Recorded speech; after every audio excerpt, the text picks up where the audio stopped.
so you're probably going to see me moving it and being weird over here, but the Tudors have always been of great interest to me. Out of all, I think it's the same as everyone, out of all of the kings and queens of England, the Tudors have always been more interesting to me, probably because of Henry VIII and his wives and blah blah blah. So this article is called The Forgotten Princesses, and it is about Margaret and Mary Tudor. So I'm going to read this to you. I really hope you can't hear a lot going on outside, because I think there are kids playing outside and there's a lot of banging going on. So I'm really hoping you can't hear that. But I'll try and fix it as much as I can. So I'm going to get straight into this, and I really hope that you enjoy it. When it comes to the Tudors, it's rare to see Margaret and Mary Tudor discussed in their own right. Born in 1489 and 1496 respectively, they were the surviving daughters of Henry VII and Elizabeth of York. The sisters were born into the newly established Tudor dynasty, and it was their father's mission to ensure the dynasty's stability domestically and internationally. As royal princesses, the sisters were destined for diplomatic marriages that would secure crucial foreign alliances. Margaret Tudor, Queen of Scots. In January 1502, Henry VII and King James IV of Scotland signed the Treaty of Perpetual Peace, and it was agreed that James would marry Margaret, who was 16 years younger than him. She was 13 years old when they married by proxy in January 1503. Only a month before her mother, Elizabeth, died. In June, Margaret set off for her new life in Scotland in a lavish procession, with her father accompanying her for the first part of the journey north. On the 1st of August, she crossed the border into Scotland, and a week later, a formal wedding ceremony was held at the Holyrood Abbey. The couple wore white damask outfits, and Margaret's gown was trimmed with crimson velvet. Afterwards, there was a short coronation ceremony, and James was affectionate towards his young wife, holding her waist throughout the ritual. Margaret gave birth to her first child, James, in 1507, but he died shortly after his first birthday. In total, Margaret had 6 children with James, but only one another son, named James, who was born in 1512, survived infancy. Henry VII died in April 1509, and 17-year-old Henry succeeded him as king. He married Catherine of Aragon, his brother's widow, less than 2 months later. Tensions between England and Scotland quickly resurfaced with Henry's accession.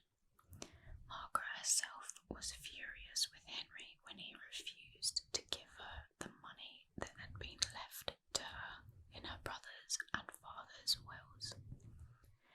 In the meantime, the Italian wars were raging in Europe, and Henry joined Pope Julius II's anti-French alliance, the Holy League. In 1512, Henry invaded France, but due to a long-standing alliance between Scotland and France, known as the Old Alliance,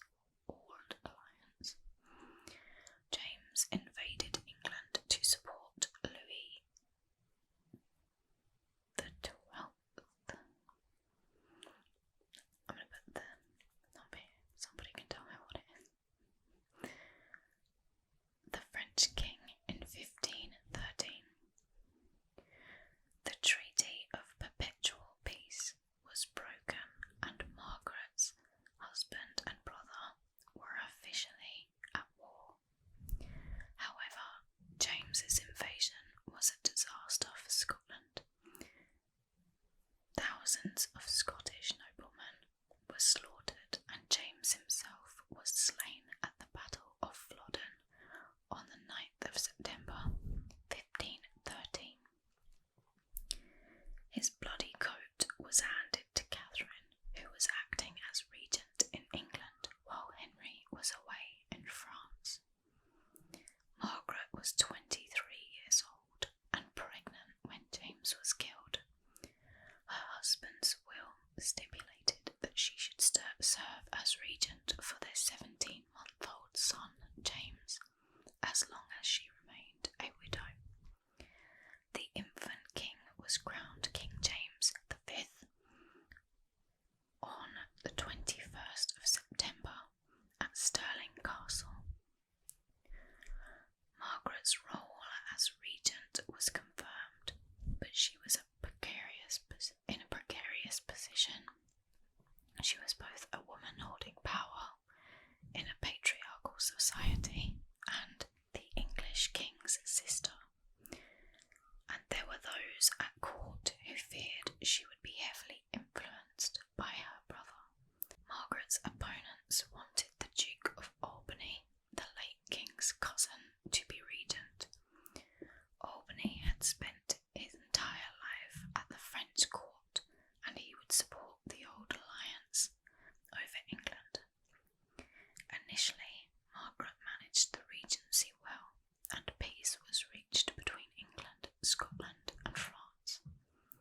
In April 1514, she gave birth to a son named Alexander, but 4 months later, she secretly married Archibald Douglas, 6th Earl of Angus, a member of one of Scotland's most powerful noble families. It was a catastrophic mistake. Margaret's actions enraged the nobles at court, who feared that Angus would influence her, and she had also broken the conditions set for her regency.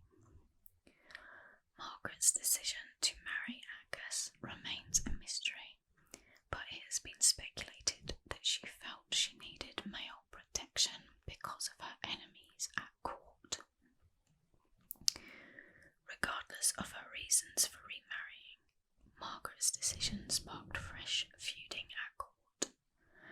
She sought Henry's help, but he offered little assistance beyond suggesting that she flee to England with Angus and her sons, which she refused to do.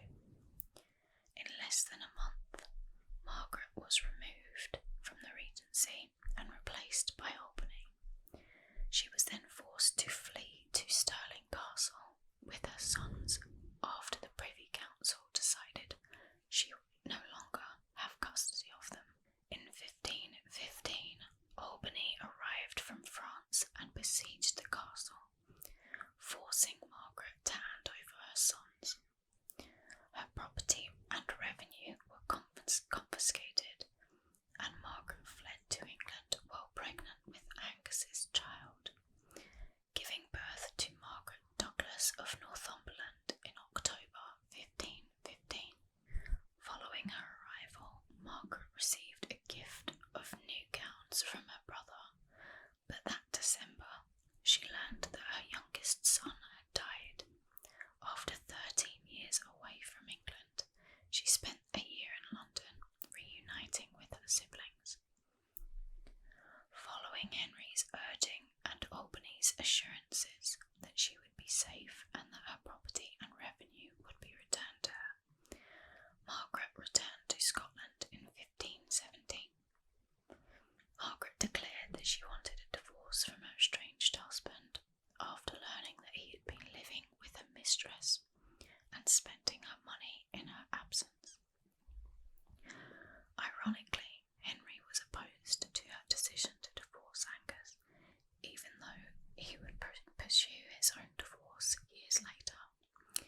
as Angus was.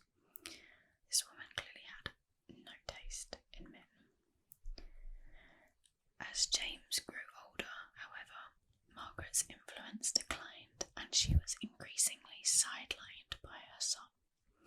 She endeavoured to maintain diplomatic relations between England and Scotland. Although James was more interested in maintaining the old alliance. The next part of this article is about Mary Tudor, Queen of France. There are also a couple of little side stories to this. One that I've just seen is called Did Mary Hate Anne Boleyn? So I'll read that to you after we get to know Mary a little bit. So, Mary Tudor, Queen of France. When Margaret left for Scotland in 1503, Mary lost both her mother and her sister in less than 6 months. It is likely that she formed a close relationship with Henry during this time. She is often described as his favourite sister, and it is possible that they were educated together. In 1507, Mary had been betrothed to Catherine's nephew, Charles, who would eventually become Holy Roman Emperor. The marriage would secure another important alliance for Mary's father, as Charles was the grandson of Maximilian, Holy Roman Emperor and a member of the powerful Habsburg family. After Julius II's death in 1513, his successor, Pope Leo X, signed a peace treaty with Louis XII. Henry had little choice but to make peace with France unless he wanted to face the rest of Europe alone. Mary's long-standing engagement to Charles was broken so that she could marry the French king, securing the new peace between England and France, arranged thanks to Cardinal Wolsey's efforts. News of the impending marriage was met mostly with disdain across Europe. Mary, who had inherited her mother's fair skin and hair, was 18 years old and a typical English rose. Louis, on the other hand, was 52 and in poor health, suffering from severe gout. Contemporary historian Edward Hall claimed that in the Low Countries, part of the Habsburg dominions, they were disappointed to lose Mary, and that they spake shameful of this marriage, that a feeble, old, and poggy man should marry Mary, so fair a lady. In August 1514, Mary married Louis by proxy, and a month later she travelled to Dover with Henry and Catherine to begin her new life in France. It was here where Mary allegedly received a promise from her brother that if she married Louis as he desired, she would be able to choose her next husband if she outlived her first. Mary left for France, accompanied by her retinue and escorted by Henry's best friend, Charles Brandon, Duke of Suffolk, the man she was in love with. The wedding of Mary and Louis took place in October, with the bride wearing cloth of gold. However, when Louis decided to dismiss most of Mary's English retinue, their marriage hit a snag. The move left Mary feeling vulnerable at the French court, and she wrote to Henry to complain, with Louis later explaining that he believed her ladies were keeping him from his new wife. The engagement and marriage had been conducted quickly and for good reason.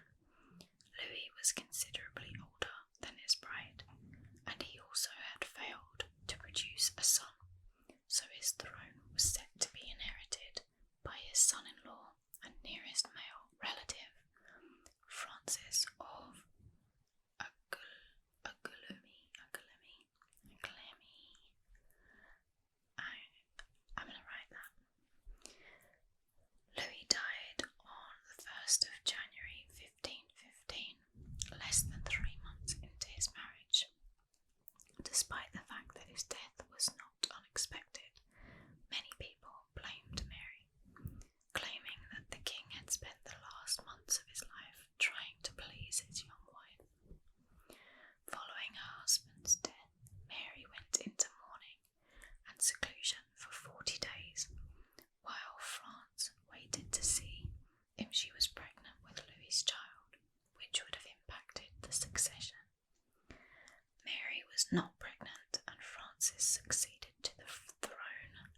Francis I.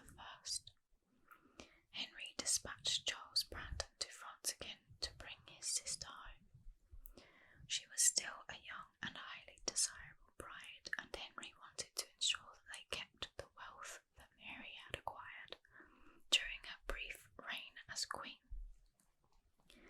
Henry reportedly warned Charles not to marry his sister while they were in France, which Charles promised that he would not. However, Mary was at risk of becoming a diplomatic pawn again. As Henry's sister, he had an interest in marrying her off again for his own advantage, despite the promise he had supposedly made.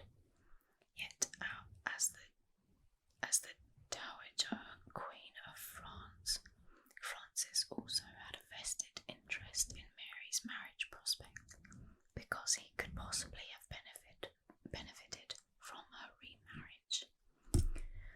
Upset, Mary refused to marry again unless she could choose the man she wanted, Charles. In March 1515, the couple married in secret in Paris, with only 10 people in attendance.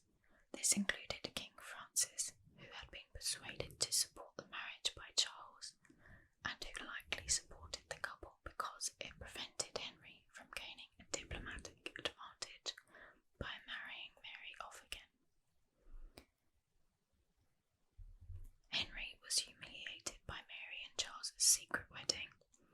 What was worse, Charles had committed treason by marrying the king's sister without express permission. Mary was safe because she was a royal princess and Henry's favourite sister, but Charles was in danger of being executed. Wild times. The newlyweds attempted to minimise the fallout by writing letters to Henry, apologising for their deception. Mary took responsibility for the marriage, most likely to protect Charles from her brother's wrath, but Charles claiming he had no choice but to marry Mary because she was so distraught. The couple benefited from the fact that they also had the support of Cardinal Wolsey, who intervened with Henry on their behalf, and even edited Mary's letters to her brother before she sent them. The fact that they stayed in France after the wedding may have given Henry a chance to cool off. Although Henry was furious, he knew Brandon was ultimately loyal to him and was no threat to him, and his anger was more likely the result that his right to make the decision was taken from him. Mary and Charles managed to buy the king's forgiveness by paying a fine of £24,000, as well as Mary's dowry and the jewels and gold plate given to her by Louis. I would have thought at this particular time that £24,000 would be the equivalent to $1 trillion in today's currency. I don't know. I might have just overreacted, sorry. In May 1515, the couple returned to England and married officially in Greenwich. Henry and Catherine attended the ceremony, which was a significant and public gesture of the king's forgiveness. Although Mary spent little time at court, perhaps because she gave birth to 4 children between 1516 and 1523, the relationship between Mary, Charles and Henry improved over time, until Henry's desire to marry Anne Boleyn caused a rift between the 2 siblings. 2 Formidable Women. This is the title of this part. Mary died in June 1533, 1 month after Anne Boleyn's coronation. Margaret spent the rest of her life in Scotland, where she died in 1541. Their lives were certainly complicated, and both women took big risks, with Margaret, in particular, frequently derided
was a maid to Mary during her wedding to King Louis.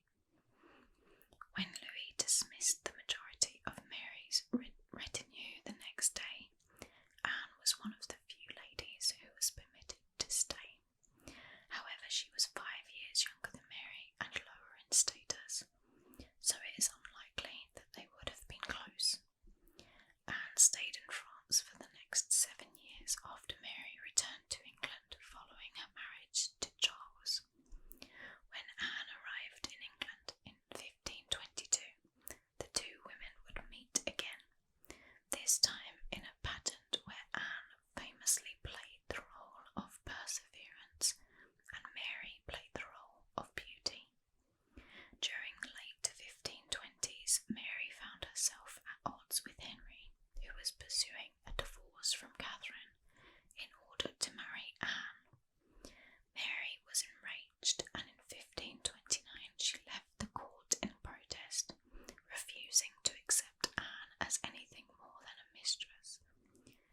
In March 1532, the men of the Duke of Norfolk, Anne's father, and the men of the Duke of Suffolk, Mary's husband, got into a fight. It was allegedly sparked by something Mary said about Anne, and one of Suffolk's men died as a result. Mary died soon after Anne's coronation, so did not witness her downfall. She often said to have resented Anne's rise in power, possibly because the latter had previously served her. But as a young girl, Mary dealt with her mother's death, and her sisters moved to Scotland in less than 6 months. Catherine, 9 years her senior, became a strong presence in her life, and they shared many interests, including a strong Catholic faith. It's likely that Mary's dislike for Anne was due to her loyalty for Catherine. So, the second little side story is titled The English The second little story, or side story, is called The English Succession. Margaret's marriage led to the unification of England and Scotland. The Treaty of Perpetual Peace was the first attempt in over 170 years to end the on-off warfare between England and Scotland. However, the marriage of Margaret and James also brought the Stuart house into the English line of succession. This had been opposed by many in England, but Henry VII had assured his critics that it would be England absorbing Scotland, not the other way around. The marriage did lead to the eventual union of the crowns when Margaret and James's great-grandson, King James VI, succeeded Queen Elizabeth as King James I of England in 1603. Interestingly, Margaret was James's great-grandmother on both sides of his family tree, as his mother, Mary Queen of Scots, was the daughter of King James V. His father, Henry Stuart, Lord Darnley, was the son of Lady Margaret Douglas, Margaret's daughter with the Earl of Angus. That's going to take a while to figure out, but it all sounds very strange. So yeah, that's the end of that. That was very interesting. I feel like I learned something, and hopefully you did too. I actually think I'm going to either read a story or make notes and tell you about Anne Boleyn, because she's another one that I find fascinating, as do a lot of people, I think. So yeah, I really hope that you enjoyed this video. I really hope that you enjoyed the story.